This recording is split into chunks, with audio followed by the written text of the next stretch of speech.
রহস্যময় পারিবারিক গল্প। আজ পুকুরে গোসল করতে গিয়ে ছেলে আমার হাত ধরে বলল, মা, তুমি যদি আমার স্ত্রী না হও তাহলে আমি তোমাকে এই পানিতেই ডুবিয়ে দেব।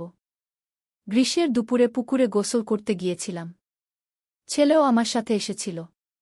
পানিতে নেমে গোসল করছিলাম। হঠাৎ সে আমার কাছে এসে আমার হাত ধরল। মা, এই গভীর পানিতে তুমি একা থাকলে বিপদ হতে পারে। আমি বললাম, কি বিপদ? সে বলল, ডুবে যেতে পারো। আমি হাসলাম। আমি তো সাঁতার জানি। সে আমার হাত আরও শক্ত করে ধরল। তবুও বিপদ। হঠাৎ সে আমাকে গভীর পানির দিকে টানতে লাগল। আমি বললাম, কি করছিস? সে বলল, মা, তুমি আমার স্ত্রী হলে আমি তোমাকে রক্ষা করব। আমি বুঝতে পারলাম না। কি বলছিস? সে বলল, আমি তোমাকে ভালোবাসি। তুমি যদি আমার স্ত্রী না হও তাহলে আমি তোমাকে এই পুকুরেই ডুবিয়ে দেব। কেউ খুঁজে পাবে না। আমার গা শিউরে উঠল। পানি আমার গলা পর্যন্ত এসে গিয়েছিল। সে বলল, সিদ্ধান্ত নাও মা।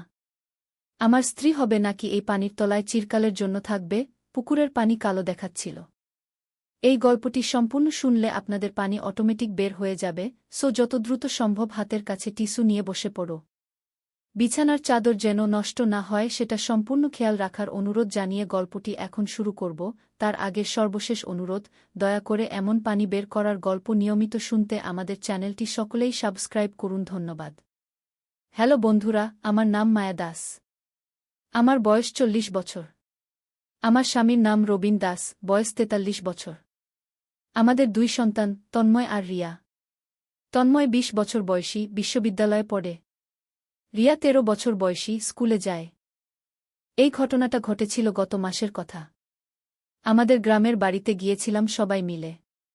গ্রীষ্মের ছুটিতে বাচ্চাদের নিয়ে বেড়াতে যাওয়ার প্ল্যান করেছিলাম। কিন্তু যা ঘটল তা কোনোদিন ভাবিনি। সেদিন সকালে ঘুম থেকে উঠে দেখি তন্ময় নেই ঘরে। রবিন বলল, হয়তো বাইরে গেছে। কিন্তু আমার মন খারাপ লাগছিল।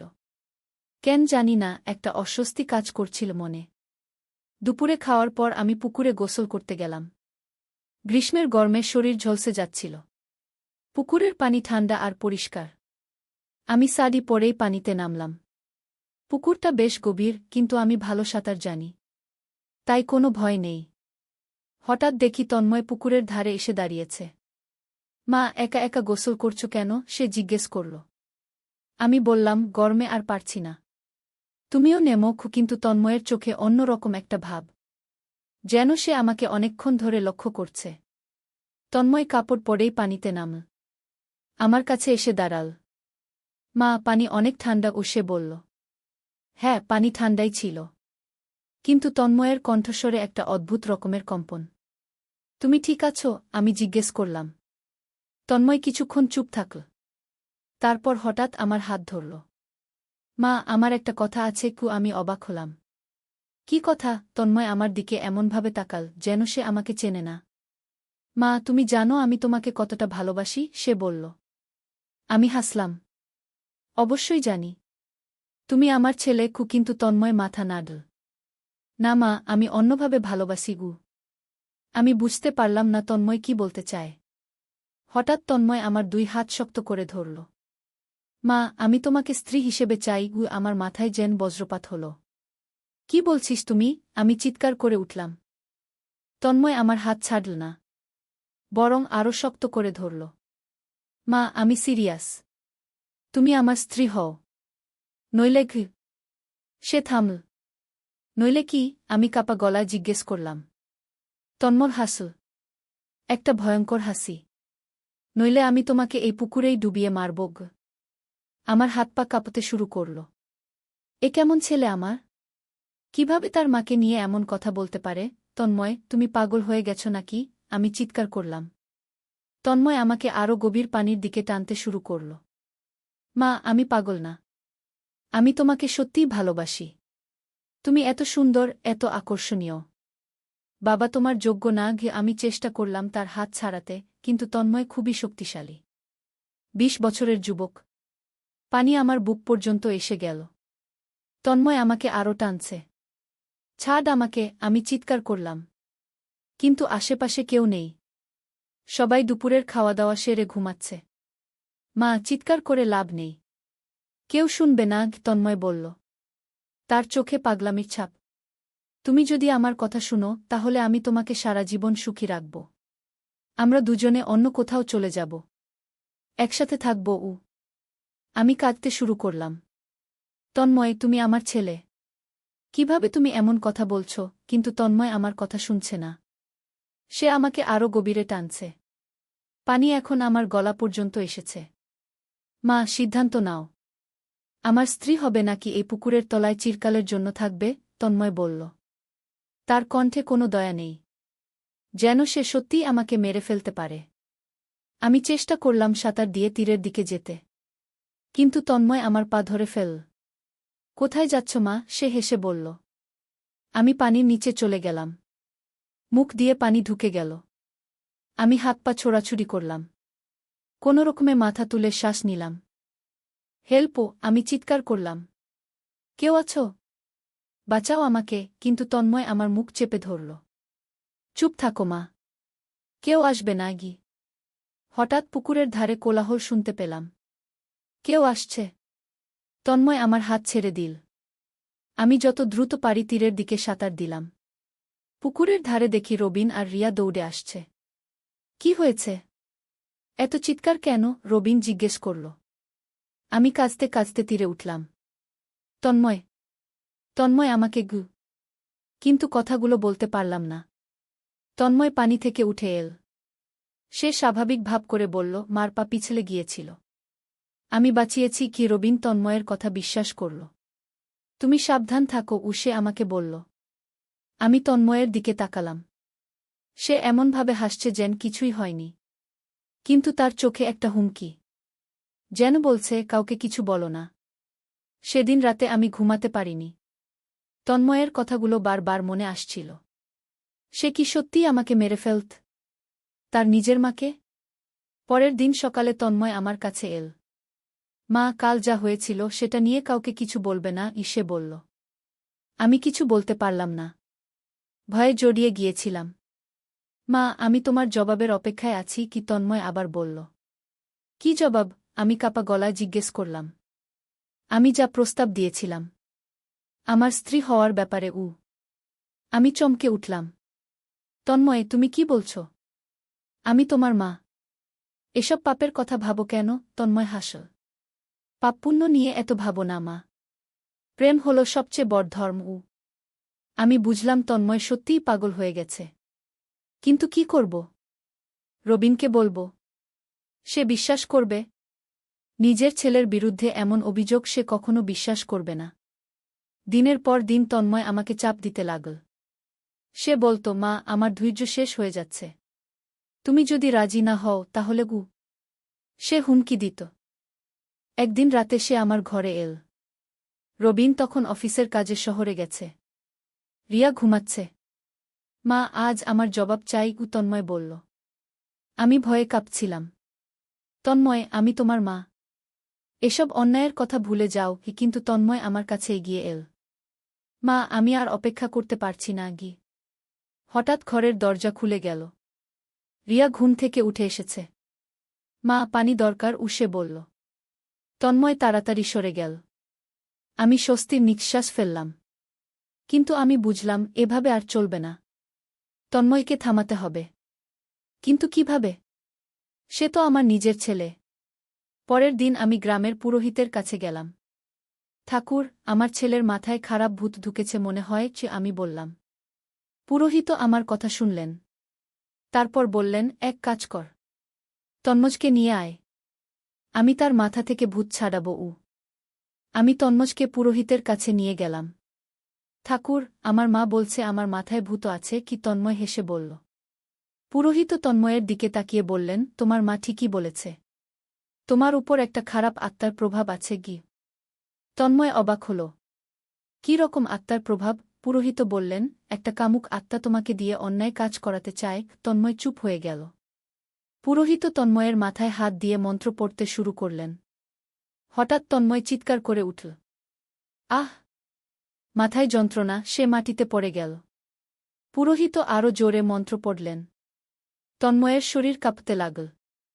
বের হয়ে যা দুষ্ট আত্মা! পুরোহিত চিৎকার করলেন। কিছুক্ষণ পর তন্ময় শান্ত হয়ে গেল। সে উঠে বসল। আমার মাথা খুব ব্যথা করছে, কি সে বলল। পুরোহিত বললেন, ভূতের প্রভাব চলে গেছে।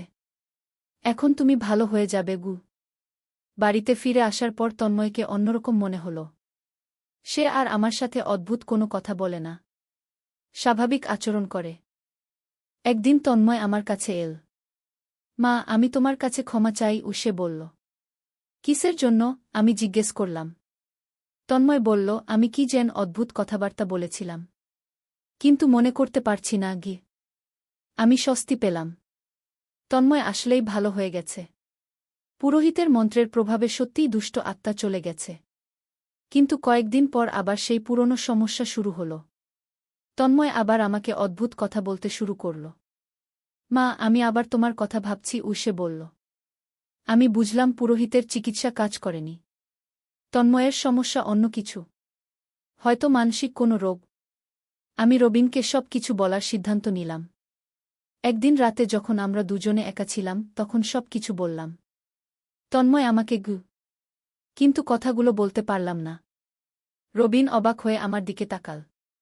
কি হয়েছে তন্ময়ের? আমি সাহস করে বললাম। সে আমাকে স্ত্রী বানাতে চায়। রবিনের চোখ বড় হয়ে গেল। কি বলছো তুমি? আমি পুকুরে ঘটে যাওয়া সব ঘটনা বললাম। রবিন প্রথমে বিশ্বাস করতে পারল না। এসব কি বলছ? তন্ময় আমাদের ছেলে, কিন্তু আমি কাঁদতে কাঁদতে সব কিছু বললাম। রবিন বলল, আমি তন্ময়ের সাথে কথা বলব। পরের দিন রবিন তন্ময়কে ডেকে জিজ্ঞেস করল, কিন্তু তন্ময় সব অস্বীকার করল। বাবা মা কি বলছে? আমি কখনো এসব কথা বলিনি গু। রবিন আমার কথা বিশ্বাস করল না। তুমি হয়তো ভুল বুঝেছ, সে বলল। কিন্তু আমি জানি আমি কোনো ভুল করিনি। তন্ময় সত্যিই এসব বলেছে। এভাবে দিন কাটতে লাগল। তন্ময়ের অদ্ভুত আচরণ বাড়তেই লাগল। সে রাতের বেলা আমার ঘরের দরজার কাছে এসে দাঁড়াত। দরজার উপর দিয়ে আমাকে দেখত। একদিন আমি ঠিক করলাম তন্ময়ের সাথে খোলাখুলি কথা বলব। তন্ময়, তুমি কেন এসব করছ? আমি জিজ্ঞেস করলাম। তন্ময় হাসল। আমি কিছু করছি না মা। আমি তো তোমাকে ভালোবাসি। কিন্তু এটা ভুল ভালোবাসা গু, আমি বললাম।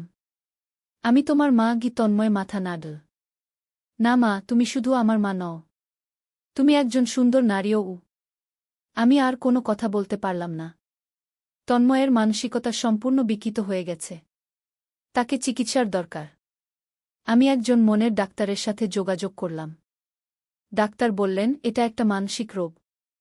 রোগীর মনে তার মায়ের প্রতি অস্বাভাবিক আকর্ষণ জন্মায়। তিনি বললেন, এর চিকিৎসা আছে, কিন্তু রোগীকে নিয়মিত কাউন্সেলিং করাতে হবে। আমি রবিনকে ডাক্তারের কথা বললাম। এবার রবিনও বুঝল যে তন্ময়ের সমস্যা সত্যিই আছে। আমরা তন্ময়কে ডাক্তারের কাছে নিয়ে গেলাম। ডাক্তার তন্ময়ের সাথে অনেকক্ষণ কথা বললেন।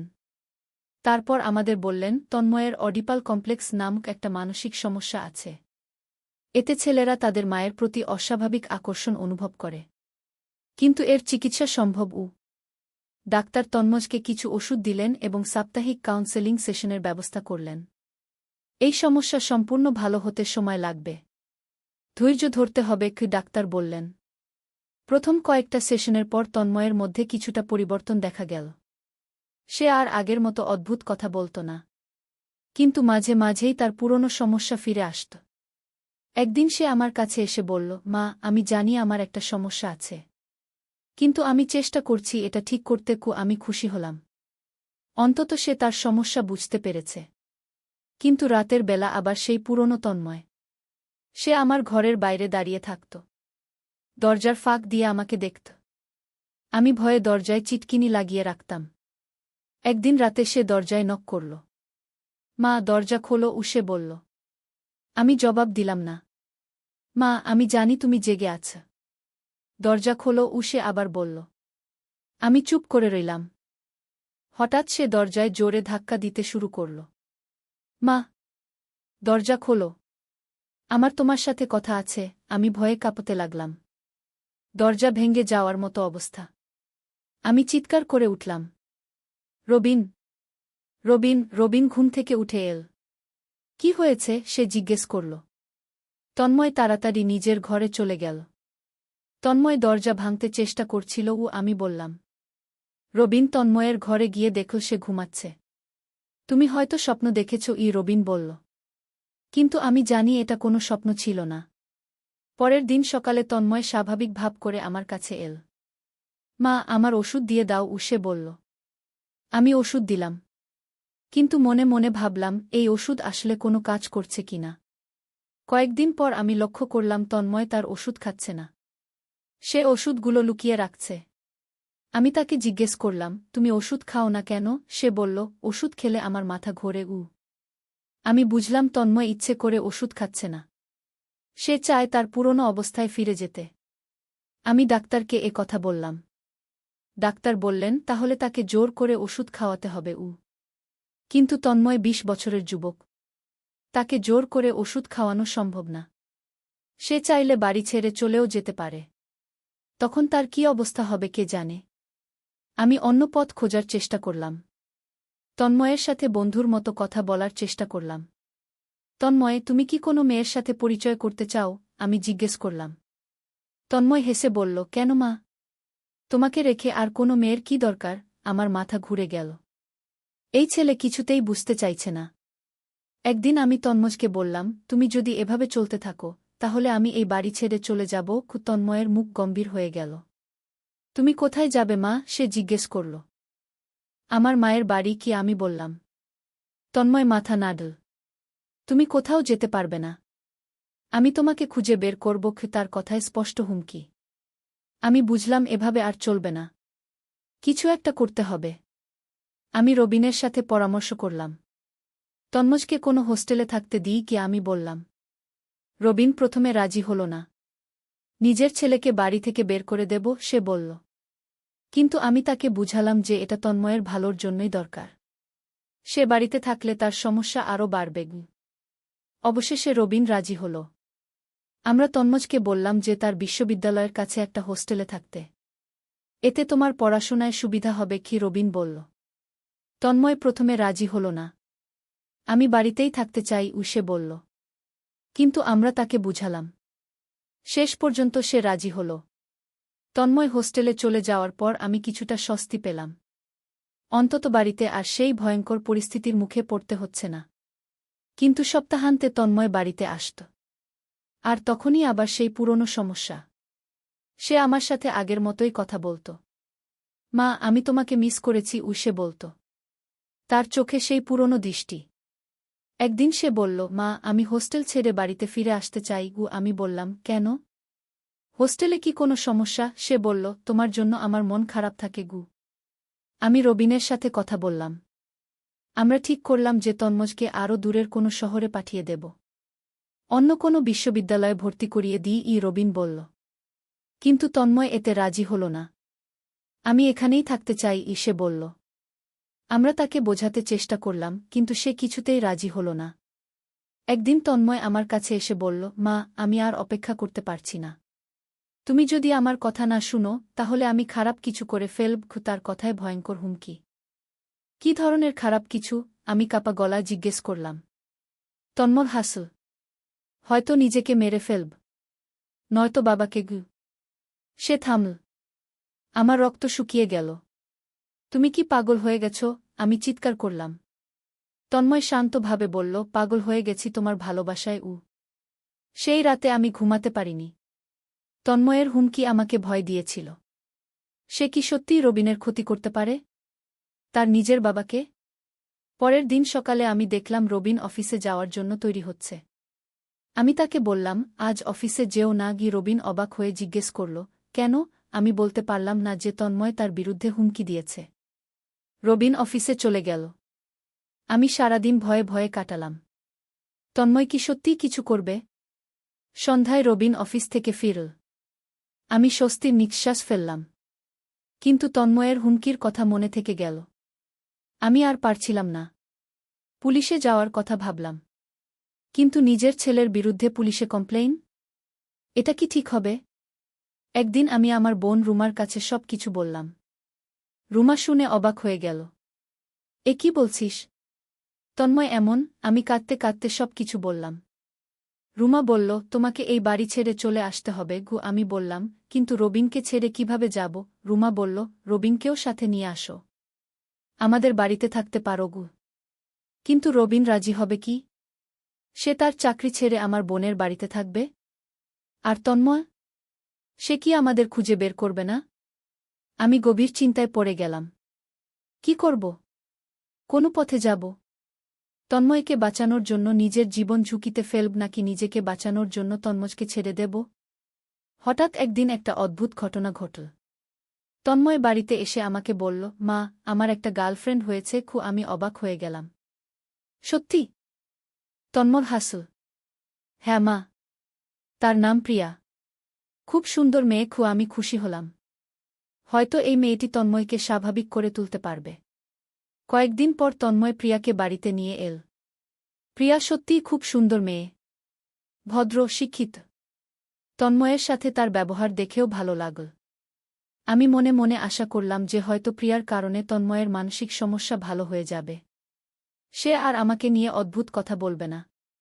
কিন্তু আমার আশা ভুল প্রমাণিত হল।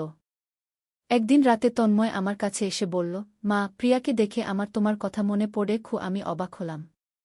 কেন? তন্ময় বলল, প্রিয়া তোমার মতোই সুন্দর। কিন্তু তুমি আরও সুন্দর। আমার মাথায় বাজ পড়ল। এই ছেলে আবার সেই পুরনো কথা শুরু করেছে।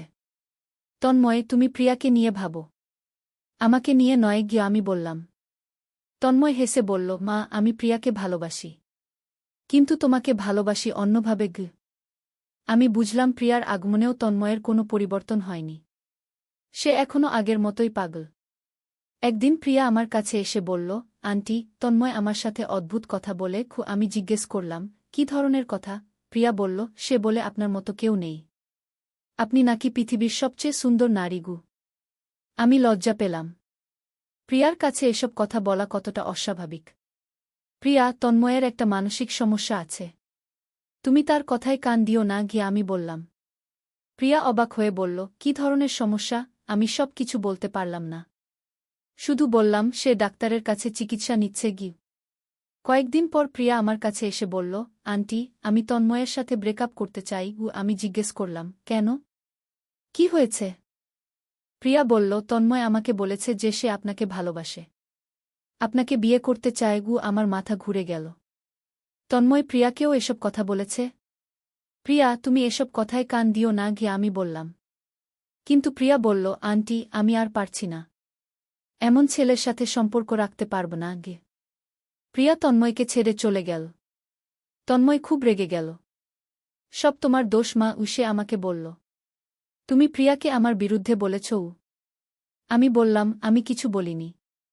তুমিই তো তাকে অদ্ভুত কথা বলেছ। তন্ময় চিৎকার করে বলল, আমি যা বলেছি সব সত্যি। আমি তোমাকেই ভালোবাসি। সেই রাতে তন্ময় আমার ঘরে ঢোকার চেষ্টা করল। কিন্তু আমি দরজায় শক্ত করে চিটকিনি লাগিয়ে রেখেছিলাম। সে দরজায় ধাক্কা দিতে লাগল। মা, দরজা খোলো। আমার সাথে কথা বলো। আমি ভয়ে কাঁপছিলাম। রবিন গভীর ঘুমে। রিয়াও ঘুমাচ্ছে। শুধু আমি জেগে আছি এই ভয়ঙ্কর পরিস্থিতির মধ্যে। তন্ময় প্রায় 1 ঘণ্টা দরজায় ধাক্কা দিল। তারপর ক্লান্ত হয়ে চলে গেল। আমি সারারাত জেগে রইলাম। পরের দিন সকালে আমি রবিনকে রাতের ঘটনা বললাম। রবিন তন্ময়কে ডেকে বকাঝকা করল। তুমি মায়ের ঘুমের ব্যাঘাত করো কেন? রবিন বলল। তন্ময় বলল, আমি মায়ের সাথে শুধু কথা বলতে চেয়েছিলাম। রবিন বলল, রাতের বেলা? এমন সময় কি কথা? তন্ময় চুপ হয়ে গেল। আমি বুঝলাম যে এভাবে আর চলবে না। তন্ময়কে কঠোর চিকিৎসার দরকার। হয়তো হাসপাতালে ভর্তি করতে হবে। আমি ডাক্তারের সাথে কথা বললাম। ডাক্তার বললেন, রোগীর অবস্থা গুরুতর হয়ে গেছে। তাকে মানসিক হাসপাতালে ভর্তি করানো দরকার। কিন্তু তন্ময়কে জোর করে হাসপাতালে নেওয়া যাবে? সে তো রাজি হবে না। আর আদালতের অনুমতি ছাড়া কাউকে জোর করে মানসিক হাসপাতালে ভর্তি করানো যায় না। ডাক্তার বললেন, আপনাদের আদালতে মামলা করতে হবে। প্রমাণ করতে হবে যে রোগী নিজের এবং অন্যদের জন্য ক্ষতিকর। কিন্তু নিজের ছেলের বিরুদ্ধে আদালতে মামলা? এটা কি সম্ভব? আমি কি করব? হঠাৎ একদিন একটা অপ্রত্যাশিত ঘটনা ঘটল। তন্ময় আমার কাছে এসে বলল, মা, আমি ভুল বুঝেছিলাম। আমি অবাক হয়ে গেলাম। কি ভুল বুঝেছিলে? তন্ময় বলল, আমি আসলে তোমাকে ভালোবাসি না। আমি কনফিউজড ছিলাম। আমি বিশ্বাস করতে পারলাম না। এত সহজে তন্ময়ের মন পরিবর্তন হয়ে গেল? তাহলে আগে যা যা বলেছিলে? আমি জিজ্ঞেস করলাম। তন্ময় বলল, আমার মাথা ঠিক ছিল না। কিন্তু এখন বুঝতে পারছি যে এসব ভুল ছিল। আমি খুশি হলাম। কিন্তু একই সাথে সন্দেহ হল। তন্ময় কি সত্যিই ভালো হয়ে গেছে নাকি এটা কোনো কৌশল? কয়েকদিন তন্ময়ের আচরণ লক্ষ্য করলাম। সে সত্যিই স্বাভাবিক আচরণ করছে। আমার সাথে মাছেলের মতো কথা বলছে। আর কোনো অদ্ভুত কথা বলছে না। একদিন সে বলল, মা, আমি প্রিয়াকে ফিরে পেতে চাই। তার কাছে ক্ষমা চাইব। আমি বললাম, হ্যাঁ, সেটা ভালো হবে গু। তন্ময় প্রিয়ার কাছে গিয়ে ক্ষমা চাইল। প্রিয়া প্রথমে বিশ্বাস করল না। কিন্তু তন্ময় তাকে বোঝাল যে সে সত্যিই পরিবর্তন হয়েছে। আস্তে আস্তে প্রিয়াও তন্ময়ের পরিবর্তন দেখল। তারা আবার একসাথে হল। আমি স্বস্তি পেলাম। অবশেষে তন্ময় স্বাভাবিক হয়েছে। 1 বছর পর তন্ময় আর প্রিয়ার বিয়ে হল। বিয়ের দিন আমি খুব খুশি ছিলাম। অবশেষে আমার ছেলে একজন ভালো মেয়ে পেয়েছে। তার মানসিক সমস্যাও ভালো হয়েছে। বিয়ের পর তন্ময় আর প্রিয়া আলাদা একটা ফ্ল্যাটে থাকতে শুরু করল। আমি আরও স্বস্তি পেলাম। এখন আর কোনো সমস্যা নেই। কিন্তু কয়েক মাস পর একটা অদ্ভুত ঘটনা ঘটল। প্রিয়া একদিন আমার কাছে এসে কাঁদতে কাঁদতে বলল, আন্টি, তন্ময় আবার আগের মতো হয়ে গেছে গিউ। আমার বুকটা ধক করে উঠল। কি বলছিস প্রিয়া? আমি জিজ্ঞেস করলাম। প্রিয়া বলল, সে রাতের বেলা আপনার নাম নিয়ে স্বপ্নে কথা বলে। আর আমাকে বলে যে আমি আপনার মতো সুন্দর নই গি। আমার মাথা ঘুরে গেল। তাহলে তন্ময়ের সমস্যা আসলে ভালো হয়নি? সে শুধু লুকিয়ে রেখেছিল? প্রিয়া আরও বলল, কাল রাতে সে আমাকে আপনার নাম ধরে ডাকল। বলল, মায়া, আমি তোমাকে ভালোবাসি। আমি শুনে অজ্ঞান হয়ে যাওয়ার মতো অবস্থা হল। প্রিয়া, তুমি এখানেই থাকো। তন্ময়ের কাছে ফিরে যেও না গিয়ে আমি বললাম। প্রিয়া বলল, কিন্তু আন্টি, আমি তো তার স্ত্রী। কিভাবে ছেড়ে যাব? আমি প্রিয়াকে সব কিছু বললাম। তন্ময়ের আসল সমস্যার কথা। প্রিয়া শুনে ভয় পেয়ে গেল। আন্টি, এখন আমি কি করব? আমি বললাম, তুমি তোমার বাবা মায়ের কাছে চলে যাও। তন্ময়ের সাথে আর থাকতে পারবে না গি। প্রিয়া কাঁদতে কাঁদতে বলল, কিন্তু সবাই কি বলবে? সবাই যা বলার বলবে। কিন্তু তোমার জীবনের চেয়ে বড় কিছু নেই গি। আমি বললাম। প্রিয়া তার বাবা মায়ের কাছে চলে গেল। তন্ময় রেগে গেল। সে আমার কাছে এসে চিৎকার করে বলল, তুমি আবার প্রিয়াকে আমার বিরুদ্ধে বলেছ। আমি বললাম, আমি সত্যি কথাই বলেছি। তুমি ভালো হয়নি। তুমি এখনো অসুস্থ। তন্ময় হেসে বলল, আমি অসুস্থ না মা। আমি তোমাকে ভালোবাসি। এটাই সত্যি গি। আমি আর কিছু বলতে পারলাম না। তন্ময় আবার আগের মতো হয়ে গেছে। হয়তো সে কখনোই ভালো হয়নি। শুধু ভান করেছিল। সেই রাত থেকে আবার আগের মতো সমস্যা শুরু হল। তন্ময় আমার ঘরে আসার চেষ্টা করত। আমাকে অদ্ভুত কথা বলত। আমি আবার ভয়ে ভয়ে দিন কাটাতে লাগলাম। একদিন সে বলল, মা, প্রিয়া চলে গেছে। এখন তুমিই আমার সব গু। আমি বললাম, তন্ময়, তুমি অন্য কোনো মেয়ের কথা ভাবো। তন্ময় মাথা নাড়ল। আমার আর কোনো মেয়ে লাগবে না। তুমিই আছো গু। আমি রবিনের সাথে কথা বললাম। তন্ময়কে এখনই মানসিক হাসপাতালে নিয়ে যেতে হবে গু। আমি বললাম। রবিন এবার আর আপত্তি করল না। সেও বুঝেছে যে তন্ময়ের সমস্যা গুরুতর। কিন্তু তন্ময় হাসপাতালে যেতে রাজি হল না। আমি পাগল না গি, সে বলল। আমাকে কেউ হাসপাতালে নিতে পারবে না গি। আমরা পুলিশের সাহায্য নিলাম। পুলিশ এসে তন্ময়কে ধরে নিয়ে গেল। তন্ময় চিৎকার করে বলল, মা, তুমি আমার সাথে বিশ্বাসঘাতকতা করলে। তন্ময়কে হাসপাতালে ভর্তি করানোর পর আমি কিছুটা স্বস্তি পেলাম।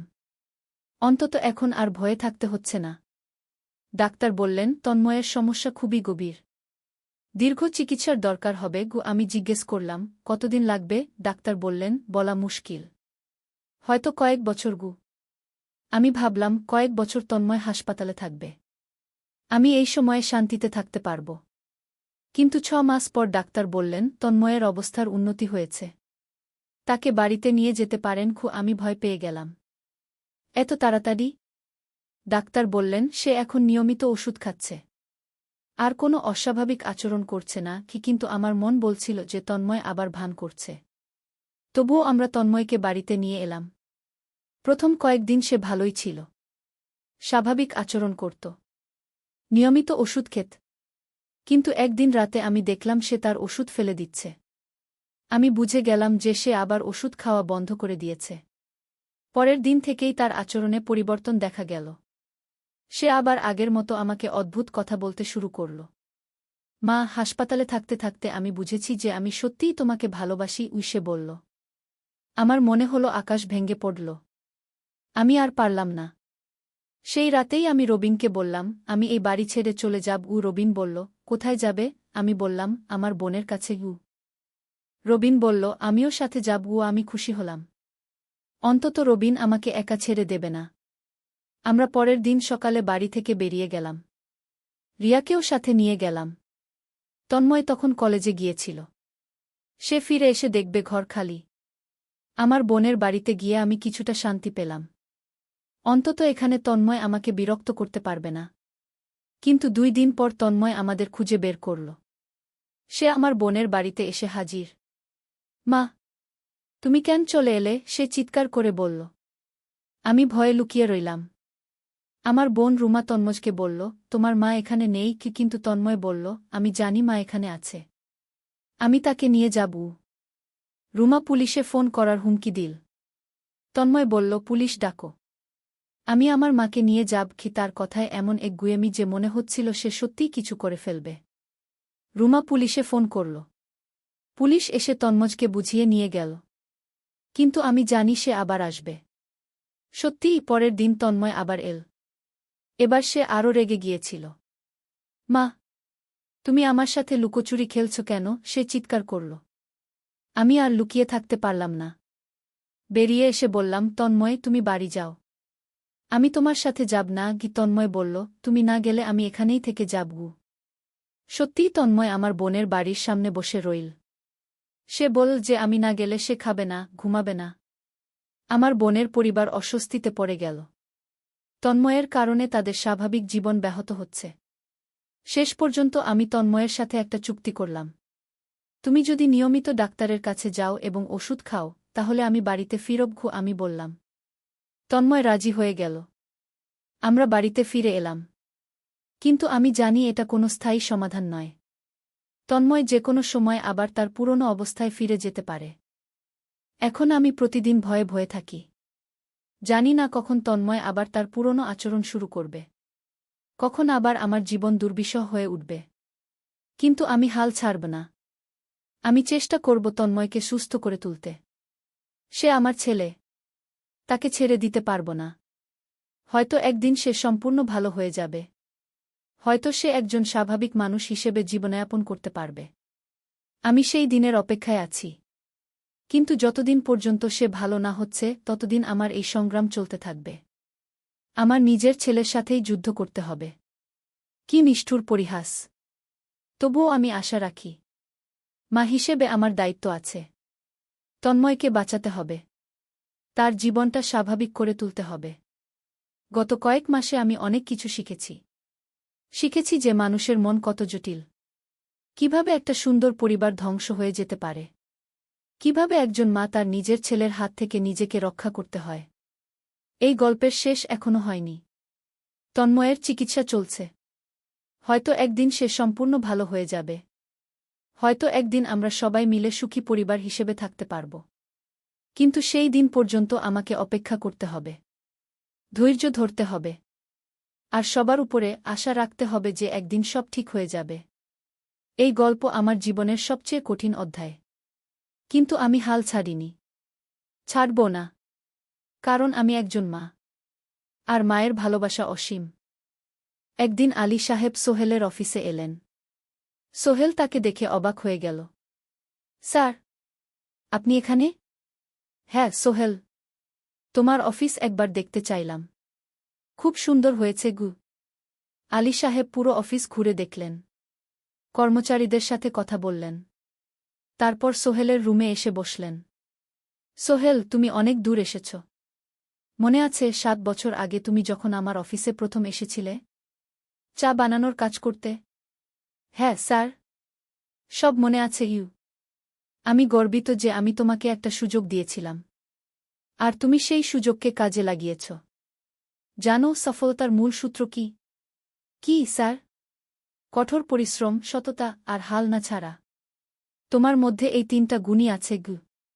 সোহেল চোখে জল নিয়ে বলল, আপনি না থাকলে আজ আমি এখানে পৌঁছাতে পারতাম না স্যার। না সোহেল, আমি শুধু একটা দরজা খুলে দিয়েছিলাম। ভেতরে ঢুকে পথ তৈরি করেছ তুমি নিজে গু। আলী সাহেব চলে যাওয়ার আগে বললেন, আমার একটা বড় প্রজেক্ট আছে। একটা 20 ফ্লোর বিজনেস টাওয়ার। আমি চাই তুমি এই প্রজেক্টে আমার সাথে পার্টনার হও। 50-50। রাজি? সোহেল অবাক হয়ে গেল। এত বড় প্রজেক্ট? স্যার, আমার কি যথেষ্ট সামর্থ্য আছে? আছে। আমি বিশ্বাস করি। সোহেল রাজি হয়ে গেল। এটা তার জীবনের সবচেয়ে বড় প্রজেক্ট হবে। 50 অধ্যায়, বড় চ্যালেঞ্জ। 20 ফ্লোর বিজনেস টাওয়ারের কাজ শুরু হল। এটা সোহেলের জীবনের সবচেয়ে বড় চ্যালেঞ্জ। প্রজেক্টের বাজেট প্রায় 10 করোড় টাকা। সোহেলকে 5 করোড় টাকা ইনভেস্ট করতে হবে। সোহেল তার সব সঞ্চয়ে, ব্যাংক লোন আর কিছু ইনভেস্টর থেকে টাকা জোগাড় করল। এটা একটা বিশাল ঝুঁকি। যদি প্রজেক্ট ব্যর্থ হয়, সব শেষ। মিনা চিন্তিত ছিল। সোহেল, এত বড় ঝুঁকি নেওয়া ঠিক হবে? মিনা, জীবনে বড় কিছু করতে হলে ঝুঁকি নিতে হয়। আমি এই সুযোগ হাতছাড়া করতে চাই না গিয়ে। কিন্তু যদি কিছু ভুল হয়? ভুল হবে না। আমি আলী সাহেবের সাথে আছি। উনি আমাকে গাইড করবেন। প্রজেক্ট শুরু হল। প্রথম 6 মাস সব ভালোই চলছিল। কাজ সময়মতো হচ্ছে, বাজেট ঠিক আছে। কিন্তু 7 মাসের মাথায় একটা বড় সমস্যা দেখা দিল। একজন প্রধান ইনভেস্টর হঠাৎ তার টাকা ফেরত চাইলেন। তিনি অন্য একটা জরুরি কাজে টাকা লাগবে বলে জানালেন। 1 করোড় টাকা ফেরত দিতে হবে। সোহেল বিপদে পড়ে গেল। 1 করোড় টাকা এখন কোথায় পাবে? প্রজেক্টের সব টাকা ঢেলে দিয়েছে। সে আলী সাহেবের সাথে কথা বলল। আলী সাহেব বললেন, চিন্তা করো না, আমি ব্যবস্থা করছি। কিন্তু আলী সাহেবও বড় একটা প্রজেক্টে আটকে আছেন। তার হাতে লিকুইড ক্যাশ নেই। সোহেল অন্য ব্যাংক থেকে লোন নেওয়ার চেষ্টা করল। কিন্তু ব্যাংক বলল, ইতিমধ্যে তার অনেক লোন আছে, নতুন লোন দিতে পারবে না। সোহেল রাতে ঘুমাতে পারছিল না। খাওয়া দাওয়া বন্ধ করে দিয়েছিল। মিনা তাকে দেখে খুব চিন্তিত হয়ে গেল। সোহেল, প্লিজ নিজেকে এভাবে শেষ করে ফেলো না। কোনো একটা রাস্তা বের হবেই কি। কিন্তু সোহেল কোনো রাস্তা দেখতে পাচ্ছিল না। ইনভেস্টর 15 দিন সময় দিয়েছে। 15 দিনের মধ্যে টাকা ফেরত না দিলে তিনি আইনি ব্যবস্থা নেবেন। 10 দিন কেটে গেল। সোহেল কোনো সমাধান খুঁজে পেল না। সে প্রায় হাল ছেড়ে দিয়েছিল। 11 দিনের দিন একটা অপ্রত্যাশিত ঘটনা ঘটল। জাহিদ ভাই, সোহেলের পুরনো সহকর্মী, তার অফিসে এলেন। জাহিদ ভাই এখন একটা রিয়েল এস্টেট কোম্পানিতে সিনিয়র ম্যানেজার। সোহেল, আমি তোমার সমস্যার কথা শুনেছি গু। হ্যাঁ ভাই, আমি বিপদে পড়েছি। আমি তোমাকে সাহায্য করতে চাই। আমার কিছু সঞ্চয় আছে। 5 লাখ টাকা। তুমি নাও। সোহেল চোখে জল নিয়ে বলল, ভাই আমি কিছু বলার দরকার নেই। তুমি আমাকে অনেক কিছু শিখিয়েছ। তোমার কাছ থেকে পরিশ্রম আর সততা শিখেছি। এখন আমার পালা তোমাকে সাহায্য করার। জাহিদ ভাই চলে যাওয়ার পর আরও 2 জন এলো। একজন সোহেলের পুরনো ক্লায়েন্ট, আরেকজন তার কর্মচারী। 2 জন মিলে আরও 8 লাখ টাকা দিল। করিম মামা 20 লাখ টাকা ব্যবস্থা করলেন। তার কিছু বন্ধুদের কাছ থেকে ধার করে। মিনা তার সব গয়না বিক্রি করে 10 লাখ টাকা দিল। সবাই মিলে প্রায় 45 লাখ টাকা জোগাড় হল। বাকি 65 লাখ টাকা সোহেল তার অফিসের সব অ্যাসেট বিক্রি করে আর একটা প্রাইভেট ফিন্যান্স কোম্পানি থেকে উচ্চ সুদে লোন নিয়ে ব্যবস্থা করল। ঠিক 14 দিনের দিন সোহেল ইনভেস্টরকে 1 করোড় টাকা ফেরত দিল। ইনভেস্টর টাকা নিয়ে চলে গেলেন। সোহেল তার অফিসে ফিরে এসে চেয়ারে বসে কাঁদল। এত চাপ, এত টেনশন, সব যেন একসাথে বের হয়ে এলো। মিনা এসে তাকে জড়িয়ে ধরল। আমরা পেরেছি সোহেল, আমরা পেরেছি গু। 16 অধ্যায়, পুনরুদ্ধার। এই ঘটনার পর সোহেল আরও সাবধান হয়ে গেল। সে বুঝল, ব্যবসায় শুধু সাহস নয়, বুদ্ধিও লাগে। ঝুঁকি নিতে হয়, কিন্তু হিসাব করে। প্রজেক্ট চলতে থাকল। এবার সোহেল আরও সতর্কতার সাথে সবকিছু পরিচালনা করল। প্রতিটা খরচ হিসাব করল, প্রতিটা সিদ্ধান্ত ভেবেচিন্তে নিল। আরও 1 বছর পর 20 ফ্লোর বিজনেস টাওয়ার সম্পন্ন হল। চমৎকার বিল্ডিং, শহরের অন্যতম সুন্দর ভবন। বিল্ডিংয়ের উদ্বোধন অনুষ্ঠানে শহরের মেয়র এলেন। অনেক ব্যবসায়ী, সাংবাদিক এল। সোহেলের নাম পত্রিকায় ছাপা হল। স্বপ্নের শহরে এক তরুণ উদ্যোক্তার সফলতার গল্পও। প্রজেক্ট থেকে সোহেলের লাভ হল প্রায় 2 করোড় টাকা। এই টাকা দিয়ে সে সব ঋণ শোধ করল। জাহিদ ভাইয়ের টাকা ফেরত দিল। করিম মামার ঋণ শোধ করল। যারা সাহায্য করেছিল সবাইকে টাকা ফেরত দিল। মিনার জন্য নতুন গয়না কিনা, আরও সুন্দর। তার মাকে গ্রামে একটা নতুন পাকা বাড়ি বানিয়ে দিল। মা কাঁদতে কাঁদতে বললেন, তোর বাবা বেঁচে থাকলে কত খুশি হতো। তুই আমার সব স্বপ্ন পূরণ করেছিস গে। সোহেল নিজেদের জন্য একটা ফ্ল্যাট কিনা। 4 রুমের ফ্ল্যাট, সমুদ্রের কাছে। এখন আর ভাড়া বাড়িতে থাকতে হয় না। 7ম অধ্যায়, প্রতিদান। সোহেল এখন একজন প্রতিষ্ঠিত উদ্যোক্তা। কিন্তু সে তার শেখ ভোলেনি। যে গ্রাম থেকে সে এসেছে, যারা তাকে সাহায্য করেছে, কাউকেই ভোলেনি। সে তার গ্রামে একটা স্কুল বানিয়ে দিল। সোহেল ফাউন্ডেশন স্কুল কো গরিব ছেলেমেয়েরা ফ্রিতে পড়তে পারবে। ভালো শিক্ষক নিযোগ দিল। ভালো পড়াশোনার ব্যবস্থা করল। শহরে একটা ফ্রি মেডিকেল ক্লিনিক খুলল। গরিব মানুষরা ফ্রিতে চিকিৎসা পাবে। প্রতি বছর 10 জন মেধাবী কিন্তু গরিব ছাত্রছাত্রীকে স্কলারশিপ দেওয়া শুরু করল। তারা বিনামূল্যে পড়াশোনা করতে পারবে। একদিন একটা টিভি চ্যানেল সোহেলের ইন্টারভিউ নিতে এল। আপনার সফলতার গোপন সূত্র কি? সোহেল একটু ভেবে বলল, কঠোর পরিশ্রম, সততা আর হাল না ছাড়া। এই 3টা জিনিস যদি কারো মধ্যে থাকে, সে যে কোনো কিছু অর্জন করতে পারে। আর সবচেয়ে বড় কথা, যারা আমাকে সাহায্য করেছে তাদের ছাড়া আমি কিছুই না। একা কেউ সফল হতে পারে না গি। আপনার পরবর্তী স্বপ্ন কি? আমি চাই আরও মানুষকে সাহায্য করতে। আমার মতো যারা গ্রাম থেকে শহরে আসে তাদের জন্য একটা ট্রেনিং সেন্টার খুলব। তারা সেখানে বিভিন্ন স্কিল শিখতে পারবে, চাকরি পাবে, নিজের পায়ে দাঁড়াতে পারবে। 8ম অধ্যায়, নতুন প্রজন্ম। আরও 5 বছর কেটে গেল। সোহেল এখন 45 বছরের। তার মেয়ে সারা এখন 9 বছরের। স্কুলে ক্লাস 4-এ পড়ে। খুব মেধাবী মেয়ে। একদিন সারা বাবাকে জিজ্ঞেস করল, বাবা, তুমি কিভাবে এত বড় হলে? আমার বন্ধুরা বলে তুমি একজন সফল মানুষ গো। সোহেল তাকে কোলে নিয়ে বসল। বাবা, তুমি জানো, তোমার দাদু ছিলেন একজন স্কুল শিক্ষক। খুব সৎ মানুষ। কিন্তু আমরা গরিব ছিলাম। আমি রিকশা চালাতাম গো। রিকশা? সত্যি? হ্যাঁ। তারপর আমি এই শহরে এলাম। অনেক কষ্ট করেছি। কিন্তু হাল ছাড়িনি। মানুষ আমাকে সাহায্য করেছে। আর আমি কঠোর পরিশ্রম করেছি। বাবা, আমিও কি তোমার মতো হতে পারব? অবশ্যই পারবে বাবা। তবে মনে রেখো, সফলতা মানে শুধু টাকা পয়সা না। সফলতা মানে ভালো মানুষ হওয়া, অন্যদের সাহায্য করা, সৎ থাকা। সারা মাথা নাডল। আমি ভালো মানুষ হব বাবা। সোহেল তার মেয়েকে জড়িয়ে ধরল। মনে মনে ভাবল, তার জীবনের সব কষ্ট সার্থক হয়েছে। মিনা রান্নাঘর থেকে ডাকল, খাবার তৈরি। এসো। সোহেল সারাকে নিয়ে ডাইনিং টেবিলে গেল।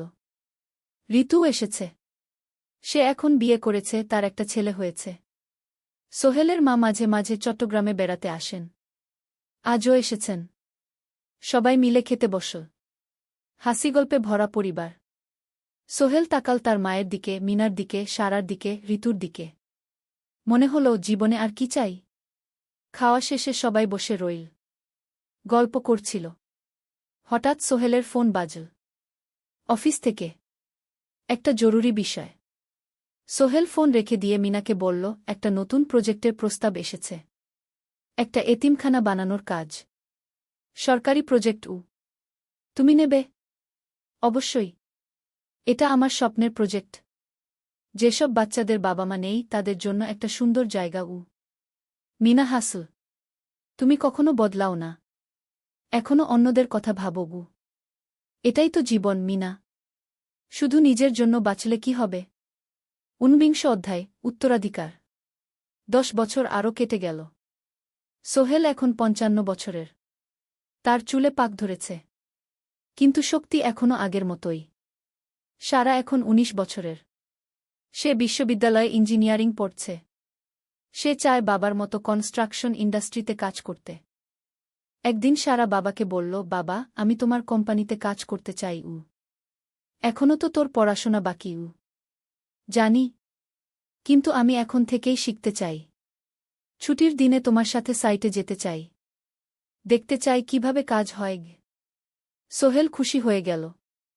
তার মেয়ে তার পথ অনুসরণ করতে চায়। ঠিক আছে, কিন্তু শর্ত হল তোকে সবকিছু নিজ থেকে শিখতে হবে। কোনো স্পেশাল ট্রিটমেন্ট পাবি না। আমি তো তাই চাই, বাবাগু। সারা তার বাবার সাথে কাজ শিখতে শুরু করল।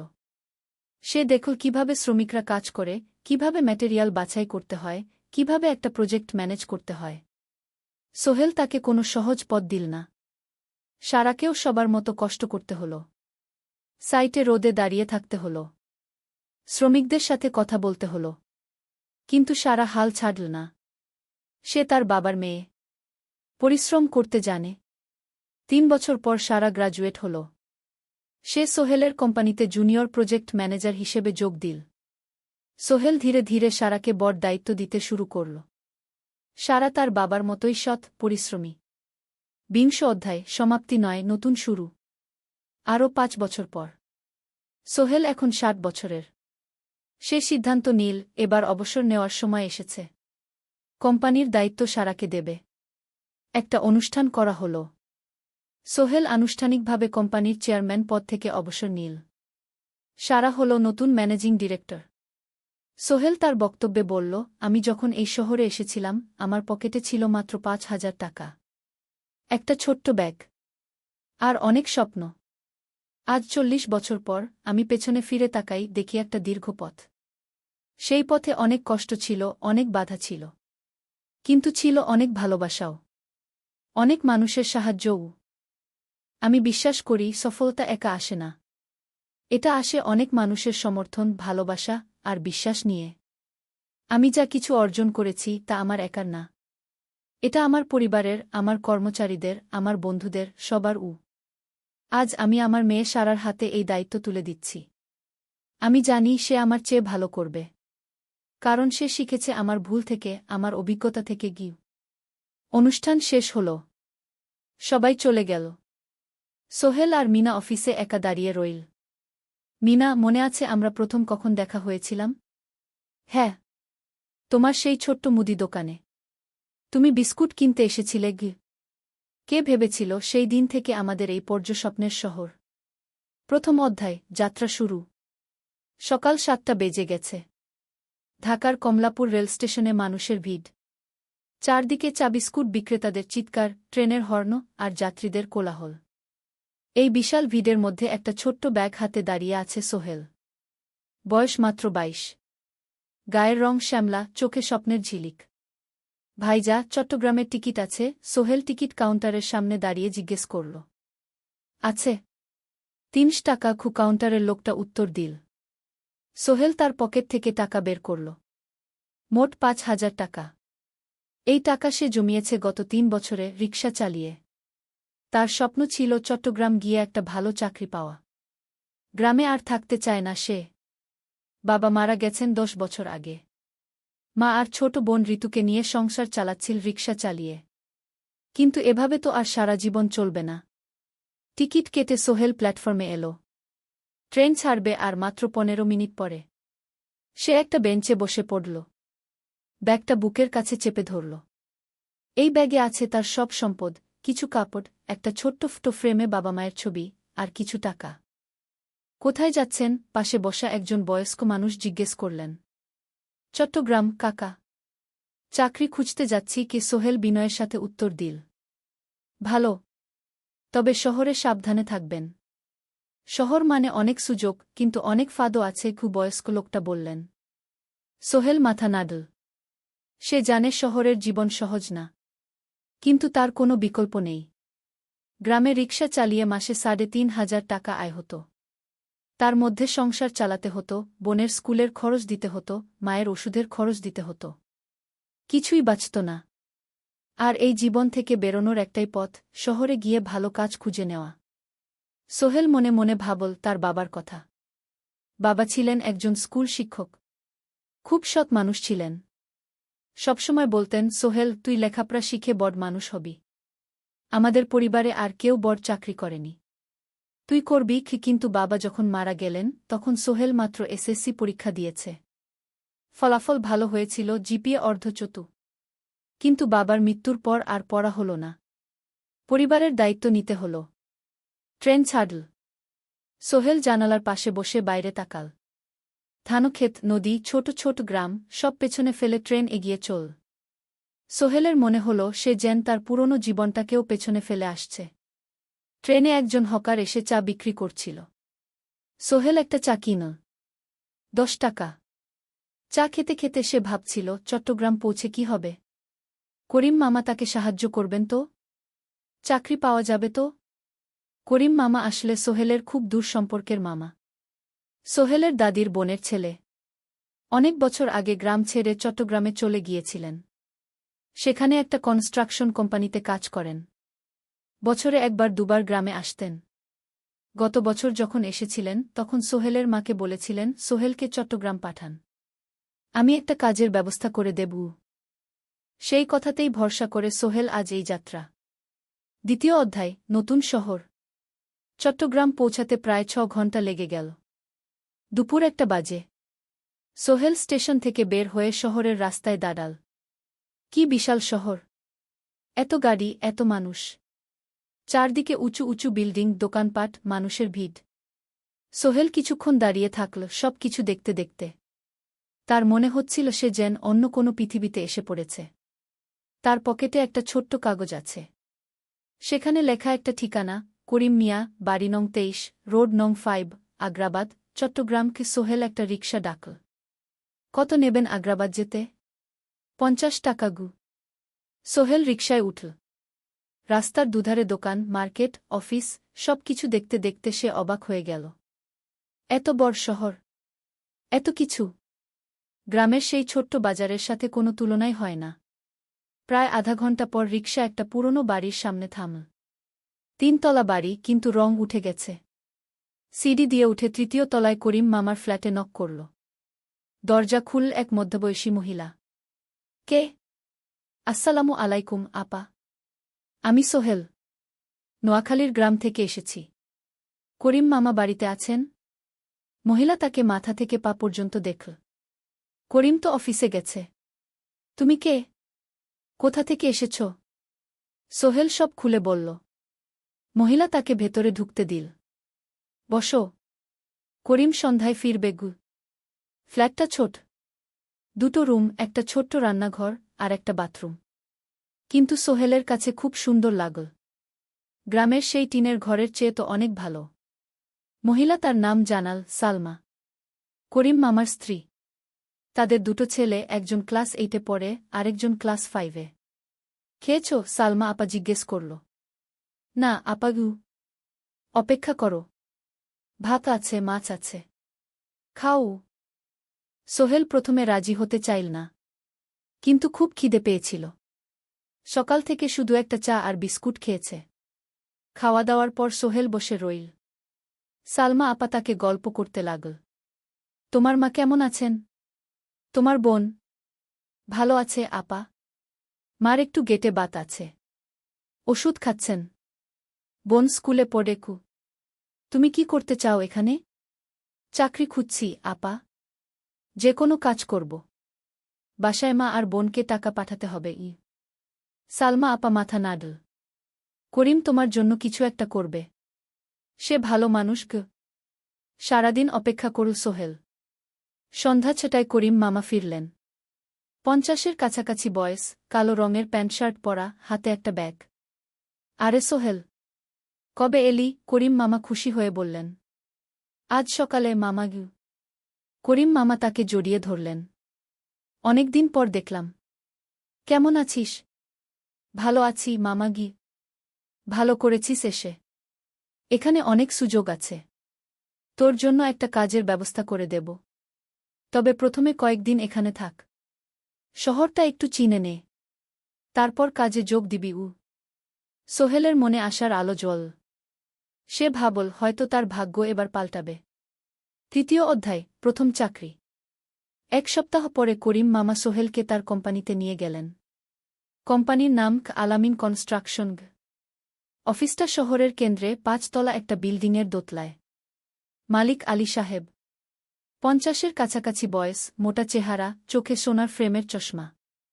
বড়লোক মানুষ, কিন্তু খুব কড়া। এই ছেলেটাকে কি কাজে লাগাবেন? আলী সাহেব করিম মামাকে জিজ্ঞেস করলেন। স্যার, ও আমার আত্মীয়। গ্রাম থেকে এসেছে। খুব পরিশ্রমী। যে কোনো কাজে লাগাতে পারেন উ। আলী সাহেব সোহেলের দিকে তাকালেন। তুমি কি পড়েছ? Sir, SSC pass. জিপিএ অর্ধচতু উ। হুম। ভালো। কম্পিউটার চালাতে পারো? না স্যার, পারি না।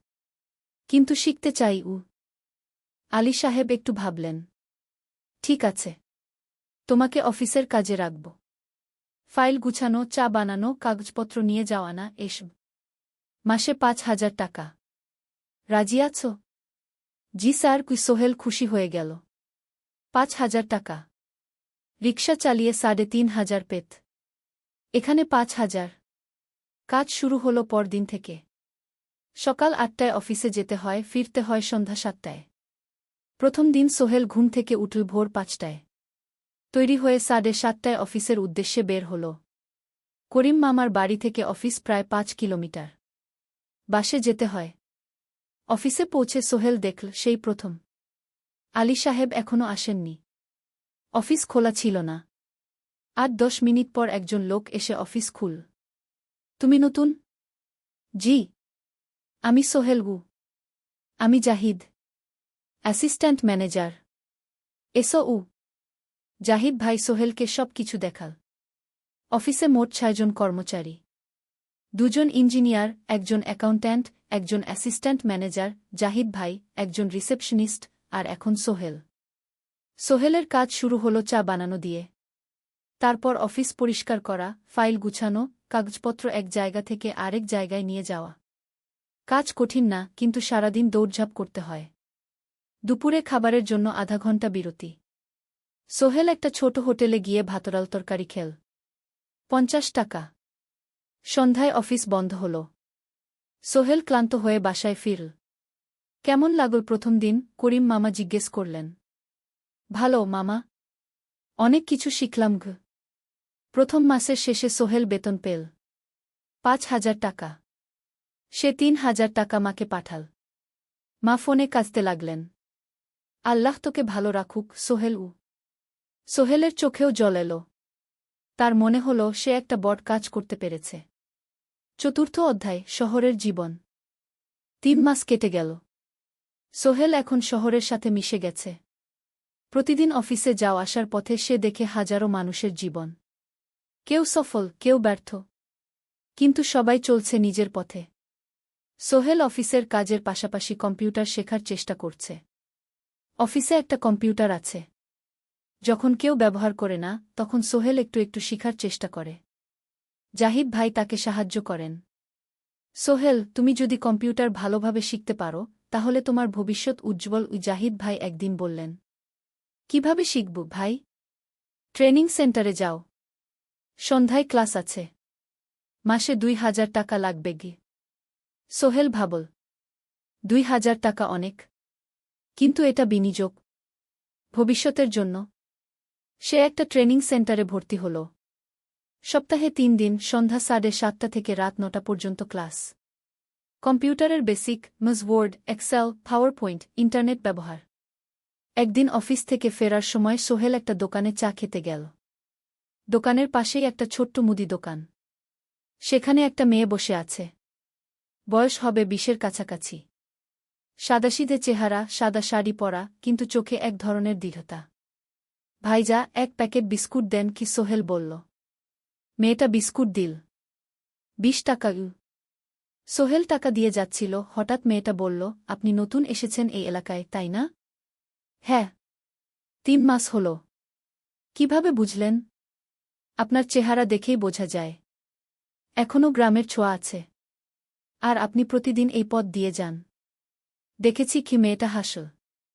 সোহেলও হেসে ফেল। আপনি খুব পর্যবেক্ষক মনে হচ্ছে গি।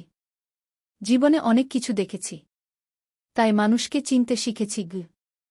আপনার নাম? মিনা। এই দোকান আমার বাবার। উনি অসুস্থ, তাই আমি দেখছি। সেদিন থেকে সোহেল প্রায়ই সেই দোকানে যেতে শুরু করল। মিনার সাথে গল্প করত। ধীরে ধীরে তাদের মধ্যে একটা বন্ধুত্ব তৈরি হল। মিনাও তার জীবনের গল্প বলল।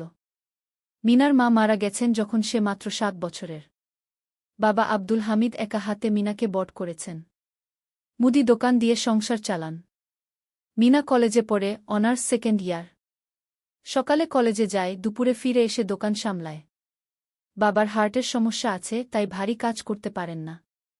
তোমার স্বপ্ন কি? একদিন সোহেল জিজ্ঞেস করল। গ্র্যাজুয়েশন শেষ করে একটা ভালো চাকরি করব। তারপর বাবাকে ভালো চিকিৎসা করাব। তুমি? আমিও চাকরি করে পরিবারকে ভালোভাবে দেখভাল করতে চাই। মা আর বোনকে নিয়ে শহরে আনব একদিন। দুজনেই নিজেদের স্বপ্নের কথা বলতে গিয়ে বুঝল তাদের স্বপ্ন অনেকটা একই রকম। ৫ম অধ্যায়, বিপদ। ৬ মাস কেটে গেল। সোহেল এখন আলী সাহেবের খুব প্রিয় কর্মচারী।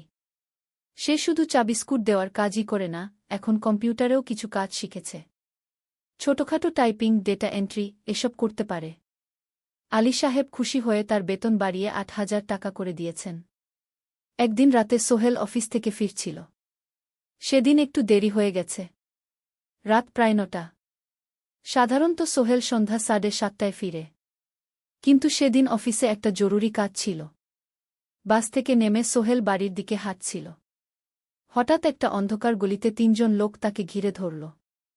তাদের চেহারা দেখেই বোঝা যাচ্ছিল ভালো উদ্দেশ্য নিয়ে আসেনি। টাকা দে, তাড়াতাড়ি, একজন বলল। তার হাতে একটা ছুরি। সোহেল ভয় পেয়ে গেল। ভাই, আমার কাছে খুব কম টাকা আছে। যা আছে দে, তাড়াতাড়ি করো। সোহেল কাঁপতে কাঁপতে তার পকেট থেকে ৫ টাকা বের করে দিল। এই টাকা দিয়ে সে বাজার করবে ভেবেছিল। কিন্তু ছিনতাইকারীরা সন্তুষ্ট হল না। শুধু ৫ টাকা? তোর ব্যাগে কি আছে?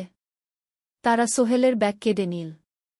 ব্যাগে ছিল তার মোবাইল, কম্পিউটার ট্রেনিং সেন্টারের সার্টিফিকেট আর কিছু গুরুত্বপূর্ণ কাগজপত্র। না ভাই, ব্যাগটা ফেরত দেন। ওতে আমার জরুরি জিনিস আছে। মোবাইল নিয়ে নেন, কিন্তু ব্যাগটা দেন। কিন্তু ওরা শুনল না। একজন সোহেলকে জোরে ধাক্কা দিল। সোহেল পড়ে গেল। মাথা রাস্তার কংক্রিটে ধাক্কা লেগে গেল। রক্ত বের হল। ৩ জন দৌড়ে পালিয়ে গেল। কিছুক্ষণ সোহেল অজ্ঞান হয়ে পড়ে রইল। তারপর ধীরে ধীরে জ্ঞান ফিরল। মাথায় প্রচণ্ড ব্যথা। সে উঠে দাঁড়ানোর চেষ্টা করল, কিন্তু মাথা ঘুরছিল। কোনোমতে একটা দেয়াল ধরে দাঁড়াল। একজন পথচারী তাকে দেখে থামল। কি হয়েছে ভাই? ছিনতাই হয়েছে। এসো, আমি তোমাকে হাসপাতালে নিয়ে যাই। কিন্তু সোহেল রাজি হল না। না, ঠিক আছি, বাড়ি যেতে পারব। সে কোনোমতে করিম মামার বাড়িতে পৌঁছাল। দরজা খুলেই সালমা আপা চিৎকার করে উঠলেন। ও আল্লাহ! কি হয়েছে? করিম মামা দৌড়ে এলেন। সোহেলকে ভেতরে নিয়ে গেলেন। তার মাথায় জল ঢেলে রক্ত পরিষ্কার করলেন। ক্ষতটা বেশ গভীর। হাসপাতালে যেতে হবে কি? করিম মামা বললেন। তারা একটা অটোরিকশা নিয়ে নিকটস্থ হাসপাতালে গেলেন। ডাক্তার সোহেলের মাথায় ৩টা সেলাই দিলেন। বলল, ১ সপ্তাহ বিশ্রাম নিতে হবে। কোনো ভারী কাজ করা যাবে না। হাসপাতাল থেকে ফিরে সোহেল শুয়ে রইল। তার মনে হচ্ছিল সবকিছু শেষ হয়ে গেছে। মোবাইল চলে গেছে, গুরুত্বপূর্ণ কাগজপত্র চলে গেছে। এখন ১ সপ্তাহ অফিস করতে পারবে না। পরদিন সকালে করিম মামা আলী সাহেবকে ফোন করে সব জানালেন। আলী সাহেব বললেন, ঠিক আছে, সোহেল ভালো হয়ে এলে আসবে, চিন্তার কিছু নেই। মিনা যখন এই খবর শুনল, সে সন্ধ্যায় সোহেলকে দেখতে এল করিম মামার বাড়িতে। সাথে এনেছিল কিছু ফল। কি হয়েছিল? মিনা চিন্তিত গলায় জিজ্ঞেস করল। সোহেল সব বলল। মিনা রেগে গেল। এই শহরে এখন অনেক অপরাধ বেড়ে গেছে। পুলিশ কিছু করে না। তুমি পুলিশে রিপোর্ট করেছ? না, লাভ নেই। তবুও করা উচিত। তোমার মোবাইলটা হয়তো খুঁজে পাওয়া যাবে। করিম মামা সোহেলকে নিয়ে পুলিশ স্টেশনে গেলেন। জেনারেল ডায়েরি করলেন। কিন্তু পুলিশ খুব একটা আশা দিল না। দেখি কিছু করা যায় কিনা গু। সোহেল বুঝল মোবাইল আর ফিরবে না। সেই এক সপ্তাহ সোহেলের জীবনের সবচেয়ে কঠিন সময় ছিল। সে শুধু শারীরিকভাবেই ক্ষতিগ্রস্ত হয়নি, মানসিকভাবেও ভেঙে পড়েছিল। প্রতিরাতে দুঃস্বপ্ন দেখত। সেই ৩ জন ছিনতাইকারীর মুখ ভুলতে পারছিল না। মিনা প্রায় প্রতিদিন আসত। তাকে সাহস দিত। তুমি হাল ছেড়ো না সোহেল। জীবনে এরকম খারাপ সময় আসে। কিন্তু এটা কাটিয়ে ওঠাই হলো আসল বীরত্ব। সোহেলের মা গ্রাম থেকে ফোন করতেন। করিম মামার মোবাইল থেকে। তুই ভালো আছিস তো? সোহেল মাকে সব সত্যি বলেনি। শুধু বলেছে, হ্যাঁ মা, ভালো আছি। একটু জ্বর হয়েছিল। এখন ভালো। ১ সপ্তাহ পর সোহেল আবার অফিসে গেল। আলী সাহেব তাকে দেখে খুশি হলেন। কেমন আছো? ভালো আছি স্যার। ঠিক আছে। তবে প্রথম কয়েকদিন হালকা কাজ করবে গু। সোহেল আবার কাজে মন দিল। কিন্তু একটা জিনিস তাকে খুব কষ্ট দিচ্ছিল, তার মোবাইল নেই। মায়ের সাথে কথা বলতে পারছে না নিয়মিত। করিম মামার মোবাইল চাইতে সংকোচ লাগে। একদিন জাহিদ ভাই তাকে ডাকলেন। সোহেল, আমার একটা পুরনো মোবাইল আছে। তুমি ব্যবহার করো? না ভাই, আমি নাও। আমার কাজে লাগছে না। তুমি রাখো গু। সোহেল কৃতজ্ঞতায় প্রায় কেঁদে ফেল। ধন্যবাদ ভাই। মোবাইল পেয়ে সোহেল প্রথমেই মাকে ফোন করল। মা খুব খুশি হলেন। এতদিন ফোন করিসনি কেন? মা, মোবাইলটা নষ্ট হয়ে গিয়েছিল। নতুন নিয়েছি। মায়ের গলায় স্বস্তি ফুটে উঠল। ৬ষ্ঠ অধ্যায়, নতুন সুযোগ। আরও ৩ মাস কেটে গেল। সোহেল পুরোপুরি সুস্থ হয়ে গেছে। তার জীবন আবার স্বাভাবিক হয়ে এসেছে। সে এখন কম্পিউটার ট্রেনিং শেষ করেছে। সার্টিফিকেট পেয়েছে। কিন্তু একটা ঘটনা তার জীবনে বড় পরিবর্তন নিয়ে এলো। একদিন সকালে আলী সাহেব তাকে ডাকলেন। সোহেল, বসো। সোহেল বসল। মনে একটু ভয় লাগছিল। আলী সাহেব কি তাকে বকবেন? সোহেল, তুমি তো এখন কম্পিউটার চালাতে পারো? জি স্যার, একটু একটু শিখেছি। ভালো। আমি তোমার কাজ দেখছি। তুমি খুব পরিশ্রমী আর সৎ। আমাদের কোম্পানিতে এরকম মানুষের দরকার গু। সোহেল কিছু বুঝতে পারছিল না। আমি তোমাকে একটা সুযোগ দিতে চাই। আমাদের কোম্পানি একটা ট্রেনিং প্রোগ্রাম চালু করছে নতুন কর্মচারীদের জন্য। ৬ মাসের কোর্স। কম্পিউটার অ্যাকাউন্টিং, ভবন নির্মাণের হিসাব নিকাশ, প্রজেক্ট ম্যানেজমেন্ট সব শিখবে। কোম্পানি সব খরচ দেবে। ট্রেনিংয়ের সময় তোমার বেতনও চলবে। রাজি আছো? সোহেল বিশ্বাস করতে পারছিল না। স্যার, সত্যি? আমাকে এত বড় সুযোগ দিচ্ছেন? হ্যাঁ। তুমি ভালো ছেলে, পরিশ্রমী। আমি তোমাকে এগিয়ে দিতে চাই। ভবিষ্যতে তুমি এই কোম্পানির একজন গুরুত্বপূর্ণ কর্মচারী হবে। সোহেল কৃতজ্ঞতায় প্রায় কেঁদে ফেল। ধন্যবাদ স্যার। আমি কঠোর পরিশ্রম করব। আমি জানি। সেদিন সন্ধ্যায় সোহেল মিনার দোকানে গেল। মিনাকে খবরটা দিল। মিনা খুব খুশি হল। তার চোখে জল এসে গেল। তুমি পারবে সোহেল। আমি জানি। সোহেল তার মা আর বোনকেও ফোন করে খবরটা দিল। মা কাঁদতে লাগলেন। তোর বাবা বেঁচে থাকলে কত খুশি হতো। ট্রেনিং শুরু হলো পরের মাস থেকে। প্রতিদিন সকালে ৩ ঘন্টা ক্লাস, তারপর বাকি সময় অফিসের কাজ। ক্লাসে ৫ জন নতুন কর্মচারী। সবাই তরুণ, উৎসাহী। শিক্ষক ছিলেন একজন অভিজ্ঞ ইঞ্জিনিয়ার। নাম রহিম স্যার। তিনি খুব ভালোভাবে সব কিছু বুঝাতেন। কম্পিউটার অ্যাকাউন্টিং, এক্সেলে জটিল ক্যালকুলেশন, প্রজেক্টের বাজেট তৈরি, সময় ব্যবস্থাপনা সব। সোহেল পুরো মনোযোগ দিয়ে শিখতে লাগল। সন্ধ্যায় বাড়ি ফিরে প্র্যাকটিস করত। করিম মামার ছেলের কাছ থেকে একটা ল্যাপটপ ধার নিত কখনো কখনো।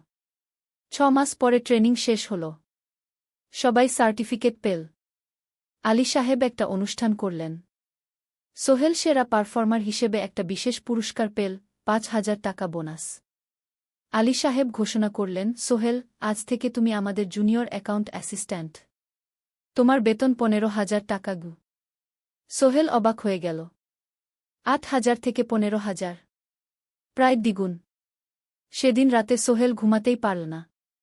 খুশিতে উত্তেজনায় তার চোখে ঘুম নেই। সে ভাবল তার জীবন কিভাবে বদলে যাচ্ছে। 2 বছর আগে যে রিকশা চালাত, আজ সে একটা নামকরা কোম্পানির অ্যাকাউন্ট অ্যাসিস্ট্যান্ট।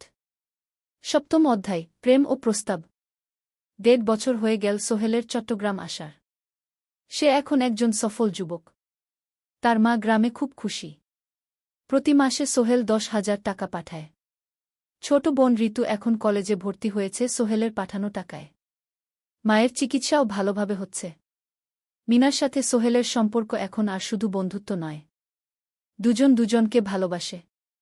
কিন্তু কেউ কাউকে সরাসরি বলার সাহস পায়নি। প্রতিদিন দেখা হয়, গল্প হয়, কিন্তু সেই একটা কথা বলা হয়ে ওঠে না। একদিন শুক্রবার ছুটির দিন। সোহেল মিনাকে বলল, আজ কি একটু ঘুরতে যাবে? কোথায়? পতেঙ্গা বিচ। তুমি কি কখনো গেছ? না। কিন্তু আমার দোকান গ। শুক্রবার। তোমার বাবা সামলাবে গ। মিনা রাজি হয়ে গেল। দুপুরে দুজনে বাস নিয়ে পতেঙ্গা গেল। সমুদ্র দেখে মিনা অবাক হয়ে গেল।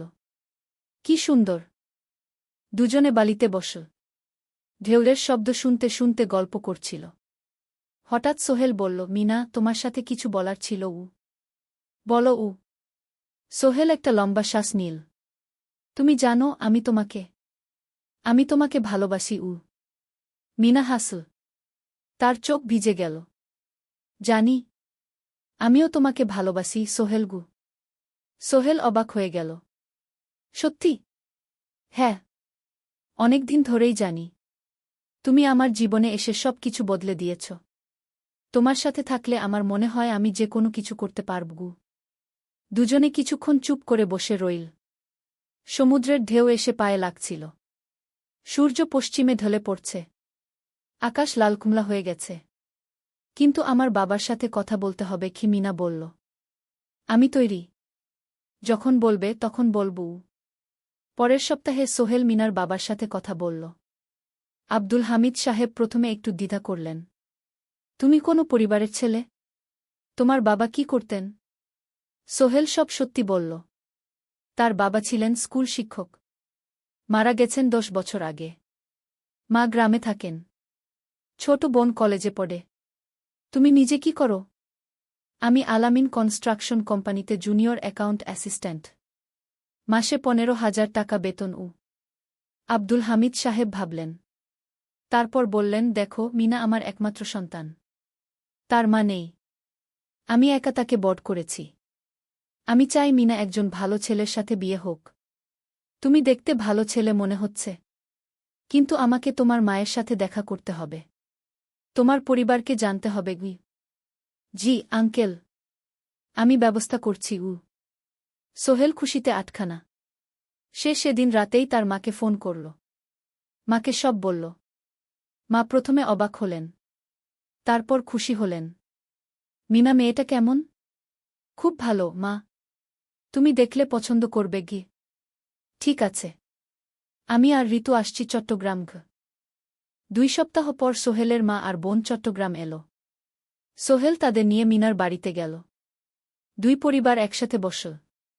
মিনার বাবা সোহেলের মাকে দেখে খুশি হলেন। সোহেলের মা সহজ সরল ভদ্রমহিলা। আপনার ছেলে খুব ভালো। মিনা তাকে পছন্দ করে। আমিও রাজি। আব্দুল হামিদ সাহেব বললেন। আমার সোহেল সৎ ছেলে। মিনাকে খুব ভালোবাসে। আমি জানি ও মিনাকে সুখে রাখবে। কি সোহেলের মা বললেন। বিয়ের তারিখ ঠিক হল। 3 মাস পর। এই 3 মাসে সোহেল যথেষ্ট টাকা জমাবে। বিয়ে হবে সাদামাটা কিন্তু সুন্দর। 8ম অধ্যায়, নতুন পথ। 3 মাস কেটে গেল দ্রুত। সোহেল প্রতিদিন কঠোর পরিশ্রম করছিল। অফিসে তার কাজের প্রশংসা হচ্ছে। আলী সাহেব তাকে এখন ছোটখাটো প্রজেক্টের হিসাব দেখতে দিচ্ছেন। সোহেল তার সঞ্চিত টাকা দিয়ে বিয়ের আয়োজন করল। বিয়ে হল মিনার বাড়ির কাছের একটা কমিউনিটি সেন্টারে। খুব বেশি লোক আসেনি। 2 পরিবারের আত্মীয় স্বজন আর অফিসের কয়েকজন সহকর্মী। কিন্তু অনুষ্ঠান ছিল খুব সুন্দর। সোহেল যখন মিনাকে বিয়ের পোশাকে দেখল, তার মনে হল পৃথিবীর সবচেয়ে সুন্দর মেয়ে সে। লাল শাড়ি পরা, মুখে হালকা মেকআপ, কিন্তু তার স্বাভাবিক সৌন্দর্য ছিল আসল। বিয়ের পর সোহেল একটা ছোট্ট ফ্ল্যাট ভাড়া নিল। 2 রুমের ফ্ল্যাট, মাসে ভাড়া 5,000 টাকা। মিনা এখনও তার পড়াশোনা চালিয়ে যাচ্ছে। আরও 1 বছর বাকি গ্র্যাজুয়েশন শেষ হতে। সোহেলের মা আর বোন গ্রামে ফিরে গেল। মা বলে গেলেন, সোহেল, মিনাকে ভালো রাখিস। মেয়েরা অনেক ত্যাগ করে সংসার করতে গু। জানি মা গু। নতুন জীবন শুরু হল। সোহেল সকালে অফিসে যায়, সন্ধ্যায় ফেরে। মিনা সকালে কলেজে যায়, দুপুরে ফিরে রান্না করে, ঘর গোছায়। সন্ধ্যায় দুজনে একসাথে বসে পড়াশোনা করে, গল্প করে, টিভি দেখে। জীবন সুন্দর ছিল। কিন্তু চ্যালেঞ্জও ছিল। মাসিক খরচ, ভাড়া 5,000, বাজার 3,000, বিদ্যুৎ গ্যাস 1,000, মায়ের জন্য 5,000, মিনার কলেজের খরচ 1,000-2,000। মোট প্রায় 14,000 টাকা। বাঁচত মাত্র 1,000 খানেক। কিন্তু সোহেল হাল ছাড়ল না। সে সন্ধ্যায় একটা কম্পিউটার ট্রেনিং সেন্টারে পার্ট টাইম পড়ানো শুরু করল। সপ্তাহে 3 দিন 2 ঘন্টা করে। এতে মাসে আরও 3,000 টাকা আসতে লাগল। মিনাও বসে থাকল না। সে বাড়িতে বসে কয়েকজন স্কুলের ছাত্রছাত্রীকে টিউশন পড়াতে শুরু করল। মাসে 2,000 টাকা আয়। এভাবে কেটে গেল 6 মাস। দুজন মিলে পরিবার চালাচ্ছে, স্বপ্ন দেখছে। একদিন সোহেল বলল, মিনা, আমি একটা নতুন স্বপ্ন দেখছি গু। কি? আমি নিজে একটা ছোট্ট কনস্ট্রাকশন কোম্পানি খুলতে চাই। ছোট ছোট প্রজেক্ট নেব। বাড়ি মেরামত, ছোট বিল্ডিং বানানো, এসব। তোমার কি যথেষ্ট অভিজ্ঞতা আছে? আছে। আমি 2 বছর ধরে এই কাজের সাথে জড়িত। অনেক কিছু শিখেছি। আর আলী সাহেবও আমাকে সাহায্য করবেন গু। কিন্তু টাকা কোথায়? কোম্পানি খুলতে তো অনেক টাকা লাগবে গি। আমি জমাচ্ছি। আরও 1 বছর কাজ করব। তারপর চেষ্টা করব। মিনা তাকে সমর্থন দিল। তুমি পারবে। তোমার মধ্যে সেই শক্তি আছে গি। 9ম অধ্যায়, চ্যালেঞ্জের সময়। কিন্তু ভাগ্য সবসময় অনুকূলে থাকে না। সোহেল যখন স্বপ্ন দেখছিল নিজের কোম্পানি খোলার, তখনই একটা বড় সমস্যা এল। আলী সাহেবের কোম্পানি একটা বড় প্রজেক্ট পেয়েছিল। একটা 10তলা বিল্ডিং বানানোর কাজ। কিন্তু প্রজেক্টের প্রধান ইনভেস্টর হঠাৎ পালিয়ে গেল। তিনি কোম্পানির কাছ থেকে প্রায় 50 লাখ টাকা নিয়ে গেছেন, কিন্তু কাজ শেষ হয়নি। কোম্পানি বড় ক্ষতির মুখে পড়ল। আলী সাহেব অনেক কর্মচারীকে ছাঁটাই করতে বাধ্য হলেন। প্রায় 10 জনকে চাকরি থেকে বাদ দিলেন। বাকিদের বেতন কমাতে হল। সোহেলকে আলী সাহেব ডেকে বললেন, সোহেল, আমি তোমাকে রাখতে চাই। তুমি বিশ্বস্ত কর্মচারী। কিন্তু তোমার বেতন কমাতে হবে। 15,000 থেকে 10,000। সোহেল মনে মনে চিন্তায় পড়ে গেল। 10,000 টাকায় সংসার চলবে কিভাবে? মায়ের খরচ, ভাড়া, বাজার সব মিলিয়ে তো 14,000 টাকা লাগে। কিন্তু সে কিছু বলল না। ঠিক আছে স্যার। বাড়ি ফিরে সোহেল মিনাকে সব বলল। মিনা চিন্তিত হয়ে গেল। এখন কি হবে? চিন্তা করো না। আমি পার্ট টাইম টিউশনির সময় বাড়াব। আর তুমিও বেশি করে টিউশন নাও। কিন্তু আমার তো পড়াশোনাও আছে গি। জানি। কিন্তু এখন এটাই করতে হবে গু। সোহেল সন্ধ্যায় আরও 2টো জায়গায় পার্ট টাইম কাজ খুঁজল। একটা দোকানের সন্ধ্যায় হিসাব দেখার কাজ পেল। মাসে 2,000 টাকা। আরেকটা জায়গায় সপ্তাহান্তে কম্পিউটার রিপেয়ারের কাজ পেল। মাসে 1,500 টাকা। মিনাও 3 জন নতুন স্টুডেন্ট নিল টিউশনে। তার আয় বাড়ল 2,000 থেকে 3,500-এ। কঠিন সময় ছিল। সোহেল সকাল 8টায় অফিসে যেত, সন্ধ্যা 6টায় ফিরত। তারপর একটু বিশ্রাম নিয়ে 7:30টায় বের হতো পার্ট টাইম কাজে। রাত 10টায় বাড়ি ফিরত। রবি সোমবার কম্পিউটার রিপেয়ারের কাজ। মিনাও সকালে কলেজে যেত, দুপুরে ফিরে রান্না করত, তারপর বিকেলে টিউশন পড়াত। রাতে খাওয়া দাওয়ার পর পড়াশোনা করত। দুজনেরই শরীর খারাপ হতে শুরু করল। সোহেল একদিন অফিসে অজ্ঞান হয়ে পড়ে গেল। ডাক্তার দেখাতে নিয়ে গেল। ডাক্তার বলল, অতিরিক্ত পরিশ্রম। শরীরে পুষ্টির অভাব। ঠিকমতো খাচ্ছেন না মনে হচ্ছে গি। সত্যি কথা, খরচ বাঁচাতে সোহেল আর মিনা অনেক সময় কম খেত। মাংস মাছ কিনত সপ্তাহে 1 দিন। বাকি সময় শাকসবজি, ডাল। মিনা সোহেলকে বলল, আর নয় সোহেল। তুমি এভাবে নিজেকে শেষ করে ফেলছ। আমার পড়াশোনা বন্ধ করে দিই। আমি ফুল টাইম চাকরি করি গি। না, সোহেল জোর দিয়ে বলল। তোমার পড়াশোনা বন্ধ হবে না। আরও মাত্র 6 মাস বাকি। তুমি গ্রাজুয়েট হবেই গু। কিন্তু তুমি আমি ঠিক হয়ে যাব। চিন্তা করো না গে। কিন্তু পরিস্থিতি আরও খারাপ হলো যখন সোহেলের মায়ের অসুখ হল। হার্টের সমস্যা। হাসপাতালে ভর্তি করতে হল। খরচ 50,000 টাকা। সোহেলের হাতে এত টাকা কোথায়? সে করিম মামার কাছে ধার চাইল। করিম মামা 20,000 টাকা দিলেন। বাকি 30,000 টাকা সোহেল একটা এনজিও থেকে ঋণ নিল। সুদের হার মাসে 2%। মায়ের চিকিৎসা হল। তিনি সুস্থ হয়ে গেলেন। কিন্তু সোহেল এখন ঋণের বোঝায় পড়ে গেল। প্রতি মাসে 3,000 টাকা করে কিস্তি দিতে হবে। সেই রাতে সোহেল আর মিনা বিছানায় শুয়ে কথা বলছিল। সোহেল বলল, মিনা, আমি মনে হয় ভুল করেছি। শহরে এসে বিয়ে করে তোমাকে কষ্টে ফেলেছি গু। মিনা তার হাত ধরল। না সোহেল, তুমি ভুল করনি। জীবনে এরকম খারাপ সময় আসে, কিন্তু এটা কাটিয়ে ওঠাই হলো আসল শক্তি। আমরা একসাথে আছি, একসাথে থাকব। সব কিছু ঠিক হয়ে যাবে। মিনার কথায় সোহেল একটু সাহস পেল। হ্যাঁ, হাল ছাড়া যাবে না। 10ম অধ্যায়, আলোর দিকে। 3 মাস পরে পরিস্থিতি একটু ভালো হতে শুরু করল। আলী সাহেবের কোম্পানি একটা নতুন প্রজেক্ট পেল। একটা স্কুল বিল্ডিং বানানোর কাজ। কোম্পানি আবার স্থিতিশীল হতে শুরু করল। আলী সাহেব সোহেলকে ডেকে বললেন, সোহেল, আমি তোমার কঠোর পরিশ্রম দেখেছি। খারাপ সময়েও তুমি কোম্পানি ছেড়ে যাওনি। আমি কৃতজ্ঞ। আজ থেকে তোমার বেতন আবার 15,000 টাকা গু। সোহেল খুশি হয়ে গেল। ধন্যবাদ স্যার। মিনাও গ্রাজুয়েশন শেষ করল।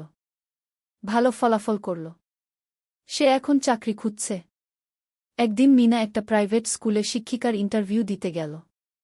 ইন্টারভিউ ভালো হল। তাকে নিযোগ দেওয়া হল। বেতন 12,000 টাকা। সেদিন সন্ধ্যায় দুজনে মিলে একটা ছোট্ট পার্টি করল। একটা বিরিয়ানি কিনল, কোমল পানীয় কিনল। দুজনে মিলে খেল। আমরা পেরেছি সোহেল, মিনা বলল। হ্যাঁ, আমরা পেরেছি গু। এখন দুজনের মিলিয়ে আয় 27,000 টাকা। খরচ চালানোর পর প্রায় 10,000 টাকা বাঁচে। সোহেল এই টাকা দিয়ে লেন শোধ করতে শুরু করল। পার্ট টাইম কাজগুলো ছেড়ে দিল। শরীরের যত্ন নেওয়া শুরু করল। আরও 6 মাস পরে সোহেলের কাছে একটা বড় সুযোগ এল। আলী সাহেব একদিন তাকে ডাকলেন। সোহেল, তুমি কি নিজের ব্যবসা করতে চাও? স্যার, আমি তোমাকে একটা ছোট্ট প্রজেক্ট দিতে চাই। একটা 3 তলা বিল্ডিংয়ের কনস্ট্রাকশন। তুমি ম্যানেজ করবে, আমি শুধু সুপারভাইজ করব। লাভের 50% তোমার গু।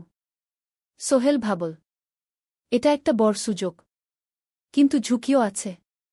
যদি কাজটা ভালোভাবে না হয়? স্যার, আমি চেষ্টা করব। কিন্তু যদি ভুল হয়? ভুল হবে না। আমি তোমার উপর বিশ্বাস রাখছি। তুমি পারবে গু। সোহেল রাজি হয়ে গেল। এই প্রজেক্ট তার জীবনে টার্নিং পয়েন্ট হতে পারে। 11 অধ্যায়, স্বপ্ন পূরণের পথে। পরের 6 মাস সোহেল খুব কঠোর পরিশ্রম করল। প্রজেক্টটা ম্যানেজ করা সহজ ছিল না। শ্রমিক নিযোগ, ম্যাটেরিয়াল কেনা, কাজের তদারকি, সময়মতো কাজ শেষ করা, সব দায়িত্ব তার। প্রথম 2 মাস খুব চাপের মধ্যে গেল। একদিন একজন শ্রমিক কাজ করতে গিয়ে আহত হল। সোহেল তাকে হাসপাতালে নিয়ে গেল, তার চিকিৎসার খরচ দিল। এতে প্রজেক্টের বাজেট একটু বাড়ল, কিন্তু সোহেল জানত এটা করা দরকার। আরেকদিন ভুল ম্যাটেরিয়াল ডেলিভারি হল। সোহেল সেগুলো ফেরত পাঠাল, সঠিক জিনিস আনাল। এতে 3 দিন দেরি হল, কিন্তু কাজের মান ঠিক রইল। মিনা তাকে সবসময় সাপোর্ট করছিল।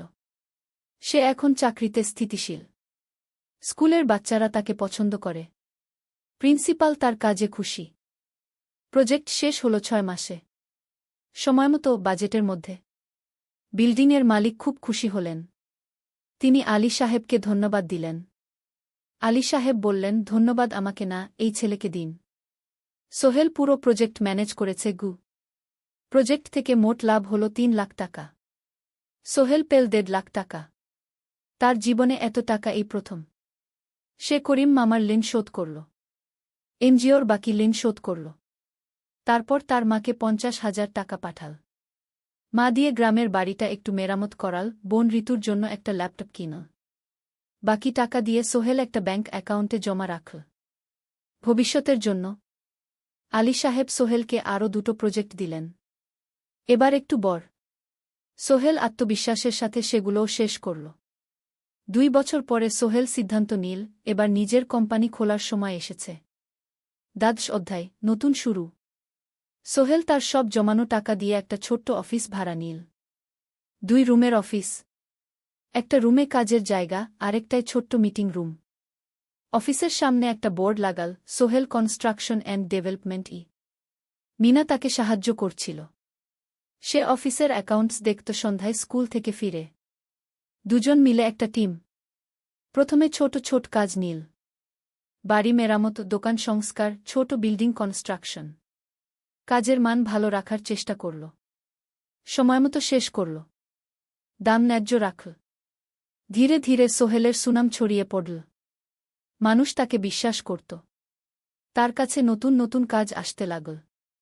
প্রথম বছর খুব কষ্ট হল। কখনো লাভ হতো, কখনো লস। কিন্তু সোহেল থেমে থাকল না। সে শিখতে লাগল ব্যবসা কিভাবে চালাতে হয়। দ্বিতীয় বছরে পরিস্থিতি ভালো হল। সোহেল এখন 3জন স্থায়ী কর্মচারী নিয়োগ দিল। একজন ইঞ্জিনিয়ার, একজন সুপারভাইজার, একজন অফিস সহায়ক। তৃতীয় বছরে একটা বড় প্রজেক্ট পেল। একটা স্কুল বিল্ডিং বানানোর কাজ। 5 তলা বিল্ডিং। সোহেল পুরো মনোযোগ দিয়ে কাজটা করল। শ্রমিকদের ভালো বেতন দিল, ভালো ম্যাটেরিয়াল ব্যবহার করল, সময়মতো কাজ শেষ করল। স্কুল কর্তৃপক্ষ খুব খুশি হল। তারা সোহেলের কাজের প্রশংসা করল। এই প্রজেক্ট থেকে সোহেল প্রায় 5 লাখ টাকা লাভ করল। এই টাকা দিয়ে সে আরও ভালো একটা অফিস নিল। আরও কর্মচারী নিয়োগ দিল। এখন তার কোম্পানিতে 10 জন স্থায়ী কর্মচারী। প্রজেক্ট অনুযায়ী আরও শ্রমিক নিয়োগ দেওয়া হয়। ত্রয়োদশ অধ্যায়, পরিবার। এদিকে সোহেল আর মিনার সংসারেও খুশির খবর এল। মিনা গর্ভবতী। 9 মাস পর তাদের একটা মেয়ে হল। নাম রাখল সারা। সারা যখন জন্মাল, সোহেলের মা আর বোন চট্টগ্রামে এল। মা 1 মাস থেকে গেলেন। মিনাকে সাহায্য করলেন।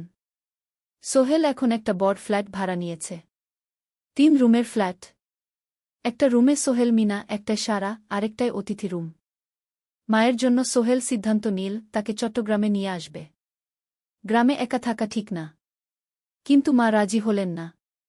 না বাবা, আমি গ্রামেই থাকব। এখানে আমার পরিচিত মানুষ আছে। তোর বোনকে নিয়ে যা। ও ঢাকায় পড়ছে, চট্টগ্রামে এনে ভালো কোথাও ভর্তি করিয়ে দেগি। সোহেল তাই করল।